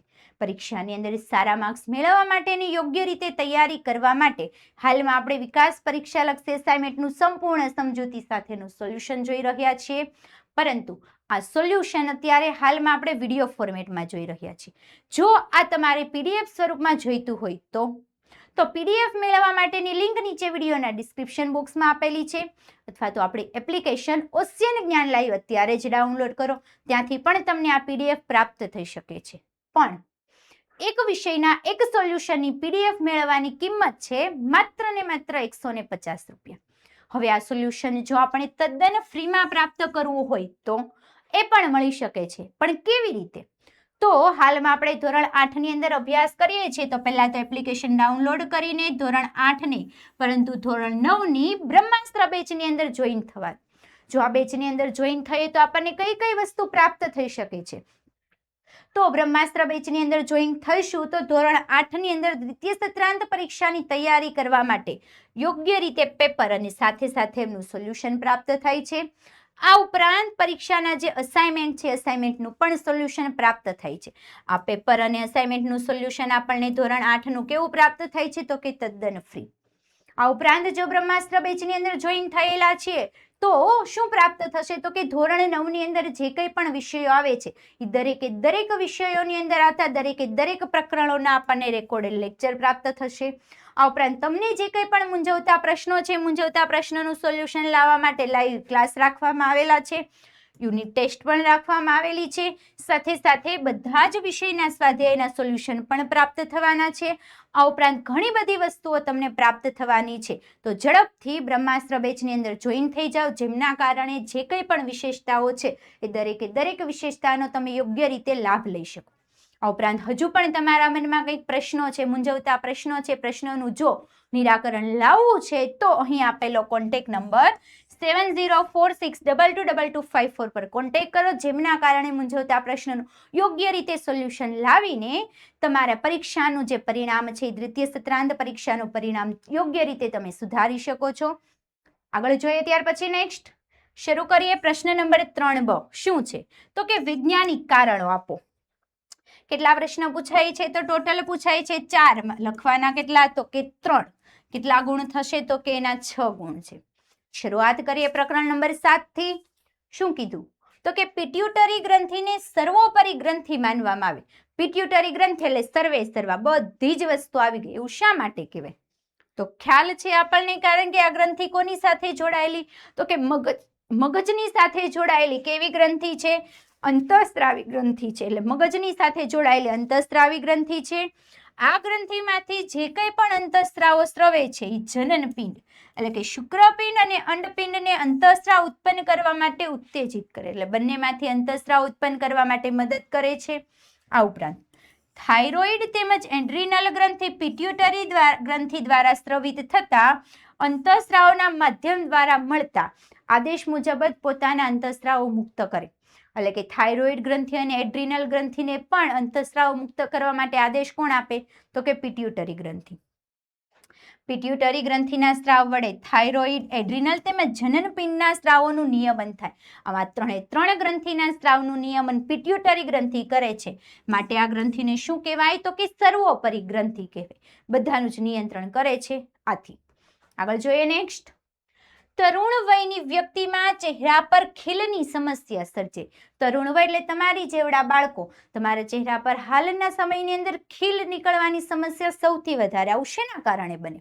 તો જોઈએ.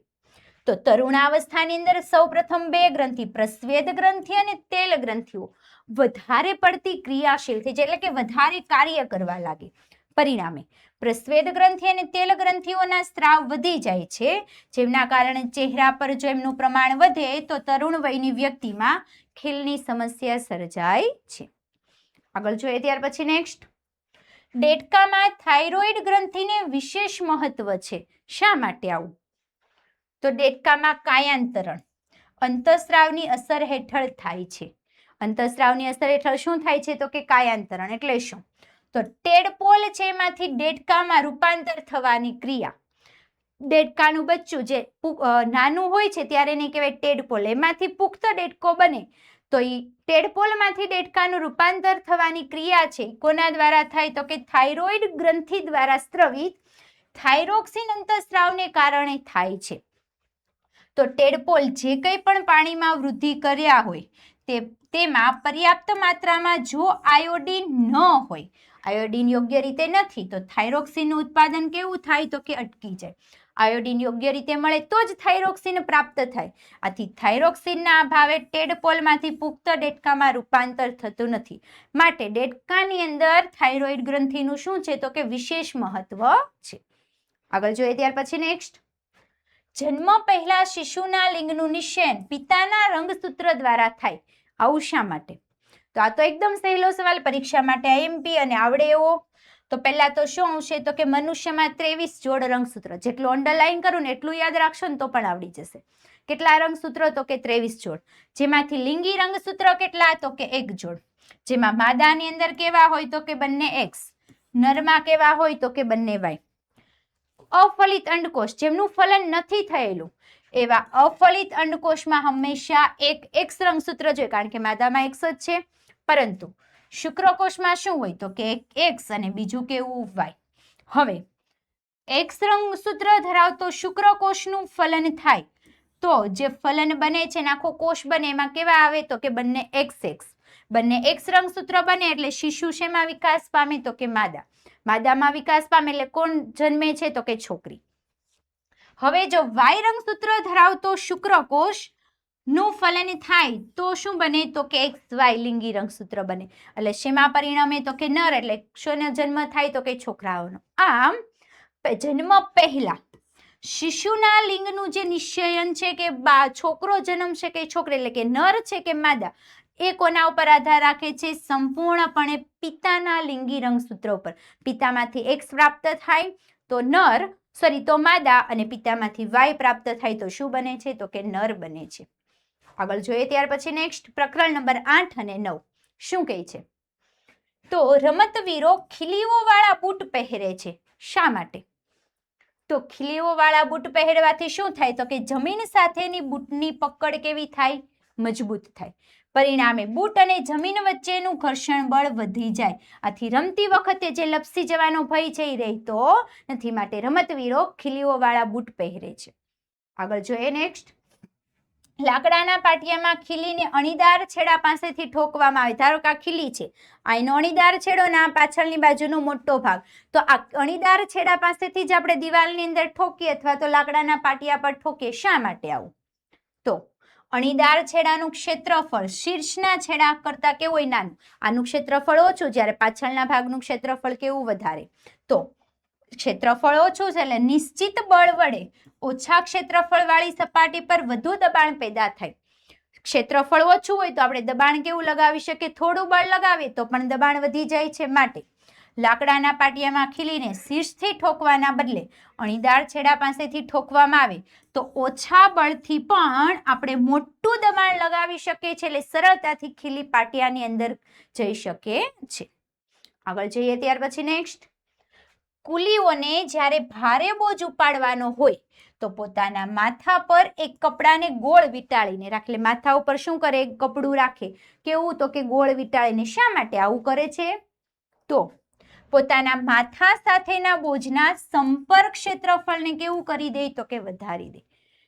માથા ઉપર વીંટાળીને રાખે એટલે સંપર્ક સપાટીનું ક્ષેત્રફળ કેવું થયું તો કે વધી જાય છે. આથી તેમના માથા પર લાગતું દબાણ કેવું થાય તો કે ઘટી જાય. ક્ષેત્રફળ વધે તો દબાણ ઘટે, માટે તે ભારે બોજને સરળતાથી ઉઠાવી શકે છે. આગળ જોઈએ ત્યાર પછી નેક્સ્ટ પ્રશ્ન. કસરતબાજ પોતાના હાથ પર કોઈ બરછટ પદાર્થ લગાવે છે. કસરતબાજ હોય અથવા તો કબડ્ડી રમતા ખેલાડીઓ છે શું કરે તો હાથ પર માટી ઘસે અથવા તો કોઈ એવો બરછટ એટલે ખરબચડો પદાર્થ લગાવે. શા માટે? તો હાથ પર જ્યારે આ પદાર્થ લગાવે તો ખરબચડા પણ વધે એટલે ઘર્ષણ કેવું થાય તો કે વધારે. ખ્યાલ છે, ખરબચડી સપાટી તો ઘર્ષણ વધારે. પરિણામે કસરતબાજ કસરત કરતી વખતે કોઈ આધાર સાથે સારી એવી પકડ બનાવી શકે, જેના કારણે તે સરકી કે લપસી પડતો નથી અને યોગ્ય રીતે પોતાની કસરત કરી શકે છે, અથવા તો કબડ્ડીનો ખેલાડી સામેવાળી ટીમના જે હરીફ ખેલાડી છે એમને યોગ્ય રીતે પકડી શકે છે. કસરતબાજની બદલે કબડ્ડીનું નામ પણ આપી દે તો પણ સવાલ એક જ છે, પરીક્ષા માટે આઈએમપી સવાલ છે. આગળ જોઈએ ત્યાર પછી નેક્સ્ટ. વાહનોના ટાયરો ખાંચાવાળા હોય છે. શા માટે? તો ખાંચાવાળા રાખીએ તો રસ્તા સાથે ઘર્ષણ કેવું થાય તો કે વધારે થાય. વધારે થાય એટલે એમની પકડ કેવી બને તો કે વધારે મજબૂત અને સારી બને છે. પરિણામે વાહનો સહી સલામત રીતે સ્લીપ થયા વગર યોગ્ય રીતે ચાલી શકે છે અને જે અકસ્માત થવાનો જે ભય છે, અકસ્માત થવાનો ભય આપણે યોગ્ય રીતે દૂર કરી શકીએ છીએ. આગળ જોઈએ ત્યાર પછી નેક્સ્ટ પ્રશ્ન. ક્રિકેટ બેટનું હેન્ડલ ખરબચડું રાખવામાં આવે. બેટનું હેન્ડલ ખરબચડું હોય પણ બેટ કેવું હોય તો કે સમતલ. શા માટે? લીસું હોય. તો બેટનું હેન્ડલ ખરબચડું રાખવાથી હેન્ડલ અને હાથ વચ્ચે ઘર્ષણ કેવું થાય તો કે વધે. બધાની અંદર એક જ વસ્તુ, ખરબચડું હોય તો ઘર્ષણ કેવું થાય વધે એટલે પકડ કેવી બને મજબૂત. મજબૂત બનાવવા માટે ક્રિકેટ બેટનું હેન્ડલ કેવું રાખવામાં આવે તો કે ખરબચડું. આગળ જોઈએ ત્યાર પછી નેક્સ્ટ પ્રશ્ન. સુટકેસ અને અન્ય ભારે સામાન સાથે પૈડા લગાવેલા છે, એટલે કે આપણે યોગ્ય રીતે એક જગ્યાએથી બીજી જગ્યાએ લઈ શકીએ. શા માટે પૈડા હોય? તો સરકવાની ક્રિયા કરતા ગબડવાની ક્રિયા શું કરે? ઘર્ષણ ઘટાડે. કોઈ પણ વસ્તુને સરકાવી છે એના કરતા જો ગબડતી જાય તો ઘર્ષણ કેવું થાય તો કે ઘટે. માટે કોઈ એક વસ્તુને બીજી વસ્તુ પર સરકાવવા કરતા ગબડાવી વધારે સરળ છે. યોગ્ય રીતે સરકાવો એટલે કે આપણે એને ખેંચવું, વધારે ખેંચી શકતા નથી પણ જો એને ગબડાવવું હોય તો યોગ્ય રીતે કરી શકીએ. આ જ કારણથી સુટકેસ અને ભારે સામાન સાથે શું છે તો કે પૈડા. પૈડા છે એ શું કરે છે? ગોળ ગોળ ફરે છે એટલે એ ગબડે છે, સરકતા નથી. આગળ જોઈએ ત્યાર પછી નેક્સ્ટ પ્રકરણ નંબર 10 અને 19 શું છે તો કે રસ્તાની બંને બાજુએ વૃક્ષો ઉગાડવા જોઈએ. રસ્તા પર જતા બંને બાજુ વૃક્ષો શા માટે ઉગાડવા જોઈએ? તો રસ્તા પર ગતિમાન વાહનોને લીધે ધ્વનિ પ્રદૂષણ થાય. વાહનો જતા હોય તો ધ્વનિ પ્રદૂષણ વધે છે. આ ધ્વનિ પ્રદૂષણની હાનિકારકો અસર ઓછી કરવા, એટલે કે ધ્વનિ પ્રદૂષણથી જે કંઈ પણ નુકસાન થાય છે એને ઘટાડવા માટે શું કરવું જોઈએ? તો બંને બાજુ વૃક્ષો ઉગાડવા જોઈએ, જેથી કરીને ઘોંઘાટ રહેઠાણો સુધી પહોંચી શકે નહીં. એટલે કે એનો જે અવાજ છે, ધ્વનિ છે એ રહેતા લોકો છે એ લોકો સુધી પહોંચી શકે નહીં. પરિણામે લોકો પર જે હાનિકારક અસરો થાય છે એ હાનિકારક અસરોથી આપણે બચી શકીએ છીએ. આગળ જોઈએ ત્યાર પછી નેક્સ્ટ. શૂન્ય અવકાશમાં ધ્વનિ પ્રસરણ પામતી નથી, એટલે કે જ્યાં માધ્યમ નથી ત્યાં અવાજનું પ્રસરણ થતું નથી. શા માટે? તો ખ્યાલ છે આપણને, આગળ પ્રયોગ પણ જોયેલો હતો કે ધ્વનિના પ્રસરણ માટે જરૂર છે નહીં તો કે માધ્યમ. એ માધ્યમ પછી ગમે તે હોય, ઘન પ્રવાહી વાયુ કે હવા કોઈ પણ હોઈ શકે છે, પરંતુ શૂન્ય અવકાશની અંદર કોઈ પણ દ્રવ્ય કણો હાજર હોતા એક પણ પ્રકારના કણો નથી, માટે ત્યાં ધ્વનિ પ્રસરણ પામતું નથી. આગળ જોઈએ ત્યાર પછી નેક્સ્ટ. ઇલેક્ટ્રિશિયન ઇલેક્ટ્રિકનું કામ કરતી વખતે રબરના બનેલા સ્લીપર પહેરે. ઇલેક્ટ્રિકનું રિપેરિંગ કામ કરતા હોય તો રબરના સ્લીપર પહેરે. શા માટે? તો ખ્યાલ છે રબર કેવું છે તો કે વિદ્યુતનું અવાહક. જો અમુક જગ્યાએ વાયરિંગ ઢીલું હોય કે તેની અંદર લીકેજ હોય અથવા તો વિદ્યુત ઉપકરણમાં ખામી હોય તો એનું રિપેરિંગ કામ કરતો વ્યક્તિ એટલે કે ઇલેક્ટ્રિશિયનને શું થાય છે તો કે શોક લાગવાની શક્યતા વધારે છે. અને સંભવિત રીતે શોક લાગવાની શક્યતા વધારે છે. પરિણામે શું થાય છે તો કે એમનાથી એમનું મૃત્યુ પણ થઈ શકે છે. તો આ શોક લાગવાની શક્યતા ઘટાડવા માટે ઇલેક્ટ્રિશિયનને ઇલેક્ટ્રિકનું કામ કરતી વખતે રબરના સ્લીપર પહેરાવવામાં આવે છે અથવા તો એ પહેરે છે. નીચેની જે વસ્તુ છે એ ખોટી છે, થોડુંક ધ્યાન આપજો અહીંયા. ત્યાર પછી આગળ જોઈએ. ઊંચી ઇમારત પર વીજળીનો વાહક એટલે કે વિદ્યુત રક્ષક રાખવામાં આવે છે. શા માટે? તો જોઈએ. ઊંચી વસ્તુઓ પર શું થાય તો કે વીજળી ત્રાટકવાનો એટલે કે વીજળી પડવાની શક્યતા વધારે છે. પરિણામે વીજળીનો ઊંચી ઇમારત પર રાખેલો વીજળીનો વાહક એટલે કે જે આપણે રાખેલો હોય છે વીજળીનું વહન કરતો તાર અથવા તો વિદ્યુત રક્ષક એ કેવો હોય છે તો કે વિદ્યુતનો સુવાહક છે એટલે કે એમાંથી વિદ્યુત પ્રવાહ યોગ્ય રીતે પસાર થઈ શકે. વીજળી પણ શું છે તો કે એક પ્રકારનો વિદ્યુત પ્રવાહ, જેના કારણે વીજળીના વાહકનો એક અણીદાર છેડો ઊંચી ઇમારત કરતા સહેજ ઊંચો રાખવામાં આવે અને બીજો છેડો ક્યાં હોય તો કે જમીનમાં ઊંડે દાટેલો. ઇમારત આટલી હોય તો એની ઉપર એનો વાહક રાખવામાં આવે, બીજો છેડો એનો ક્યાં હોય તો કે જમીનમાં. જેના કારણે શું થાય તો કે ઊંચી ઇમારત પર વીજળી પડે તો સૌપ્રથમ ક્યાં પડે તો કે અણીદાર છેડા પર, જેના દ્વારા શું થાય ઉપર પડે તો કે જે કંઈ પણ વીજભાર છે ક્યાં જાય સીધે સીધો જમીનમાં વહન પામે. એમના કારણે કોઈ પણ વ્યક્તિ કે ઇમારત છે એમને નુકસાન થતું કેવું થાય અટકી જાય. તેથી ઇમારત કરતા એનો વાહક છે એ કેવો રાખવામાં આવે તો કે થોડો ઊંચો રાખવામાં આવે છે. આગળ જોઈએ ત્યાર પછી નેક્સ્ટ. આગળ વધતા પહેલા વહાલા વિદ્યાર્થી મિત્રો ખાસ ધ્યાન આપજો, તમારા ધોરણ 8 ની અંદર દ્વિતીય સત્રાંત પરીક્ષાની તૈયારી માટે અવનવા વિડીયો, અવનવી માહિતી અવારનવાર આવતી જ હોય છે. પણ આ માહિતીની તમારે તાત્કાલિક જાણકારી મેળવવા માટે એટલે કે અપડેટ્સ મેળવવા માટે શું કરવાનું તો આજે જ અમારી સાથે વોટ્સઅપ ગ્રુપની અંદર જોડાઈ જાઓ. પરિણામે શું થશે આ વોટ્સઅપ ગ્રુપની અંદર કેવી રીતે જોડાવું તો આ વોટ્સઅપ ગ્રુપની અંદર જોડાવા માટેની લિંક નીચે વિડીયોના ડિસ્ક્રિપ્શન બોક્સમાં આપેલી છે, જેમના કારણે જે કંઈ પણ અવનવા વિડીયો આવે છે એમની તાત્કાલિક તમે જાણકારી મેળવી શકો છો. આ ઉપરાંત કોઈ પણ કોર્સને લગતી તમારે વધારે માહિતી પ્રાપ્ત કરવી છે તો અહીં આપેલો કોન્ટેક્ટ નંબર 7046222254 પર તમે કોન્ટેક્ટ કરી શકો છો. તો બસ વહાલા વિદ્યાર્થી મિત્રો, આજના લેક્ચરની અંદર આપણે ધોરણ 8ના દ્વિતીય સત્રાંત પરીક્ષા માટેનું વિકાસ પરીક્ષા લક્ષી અસાઇનમેન્ટ છે, જેમના પ્રશ્ન નંબર 3 અને બનું સંપૂર્ણ સમજૂતી સાથેનું સોલ્યુશન જોઈ ચૂક્યા છીએ. તો આજનો અભ્યાસ આપણે અહીંયા સુધી જ રાખીએ. ફરી પાછા નેક્સ્ટ લેક્ચરમાં નેક્સ્ટ પ્રશ્નના સોલ્યુશન સાથે મળીશું.